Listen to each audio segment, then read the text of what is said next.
بھول کر کھانے والا اور قے کرنے والا اگر قصدن کھا پی لے تو صرف قضا ہوگی۔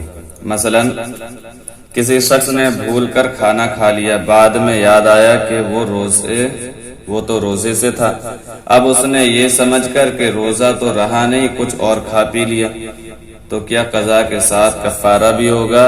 اسی طرح اگر کسی نے قے کرنے کے بعد یعنی الٹی کرنے کے بعد کچھ کھایا پیا تو کیا حکم ہے؟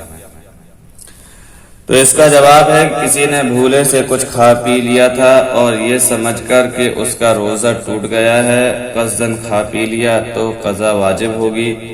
اسی طرح اگر کسی کو قے ہوئی، الٹی ہوئی اور پھر یہ خیال کر کے کہ اس کا روزہ ٹوٹ گیا، کچھ کھا پی لیا، تو اس صورت میں قضا واجب ہوگی، کفارہ واجب نہ ہوگا۔ لیکن اگر اسے یہ مسئلہ معلوم تھا کہ قے سے روزہ نہیں ٹوٹتا، اس کے باوجود کچھ کھا پی لیا، تو اس صورت میں اس کے ذمہ قضا اور کفارہ دونوں لازم ہوں گے۔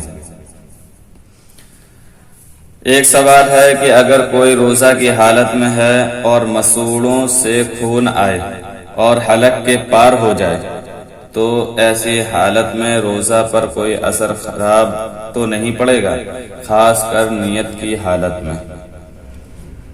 تو اگر یقین ہو کہ خون حلق میں چلا گیا تو روزہ فاسد ہو جائے گا، دوبارہ رکھنا ضروری ہوگا، اور اگر یہ یقین ہے کہ نہیں گیا تو پھر کوئی بات ہی نہیں ہے۔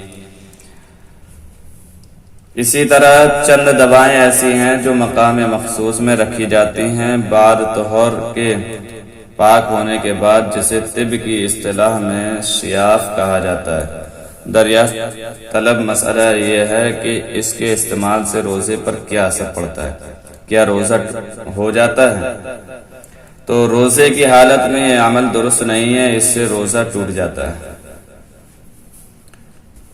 ایک سوال یہ ہے کہ کیا نہاتے وقت منہ میں پانی چلے جانے کی وجہ سے روزہ ٹوٹ جاتا ہے، خواہ یہ غلطی جان بوجھ کر نہ ہو؟ تو وضو، غسل یا کلی کرتے وقت غلطی سے پانی حلق سے نیچے چلا جائے تو روزہ ٹوٹ جاتا ہے، مگر اس صورت میں صرف قضا لازم ہے، کفارہ نہیں۔ روزے کی حالت میں غرغرہ کرنا اور ناک میں زور سے پانی ڈالنا ممنوع ہے، اس سے روزے کے ٹوٹ جانے کا اندیشہ زیادہ ہے۔ اگر غسل فرض ہو تو کلی کرے، ناک میں پانی بھی ڈالے، مگر روزے کی حالت میں غرغرہ نہ کرے، نہ ناک میں اوپر تک پانی چڑھائے۔